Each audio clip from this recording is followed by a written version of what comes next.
ਆ ਹੁਣ ਰੱਬ ਦੇ ਦਰ ਤੇ ਸਰ ਨੂੰ ਝੁਕਾ, ਪਿੱਛੇ ਕਮ ਨਹੀਂ ਆਉਣੀ ਤੇਰੀ ਇਲਤਜਾ। ਆ ਹੁਣ ਰੱਬ ਦੇ ਦਰ ਤੇ ਸਰ ਨੂੰ ਝੁਕਾ, ਪਿੱਛੇ ਕਮ ਨਹੀਂ ਆਉਣੀ ਤੇਰੀ ਇਲਤਜਾ।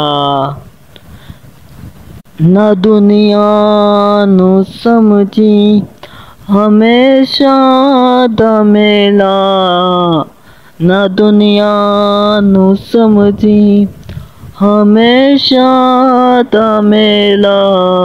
ਇਹ ਦੁਨੀਆ ਏ ਜੰਨਤ ਕਮਾਵਣ ਦਾ ਵੇਲਾ, ਇਹ ਦੁਨੀਆ ਏ ਜੰਨਤ ਕਮਾਵਣ ਦਾ ਵੇਲਾ।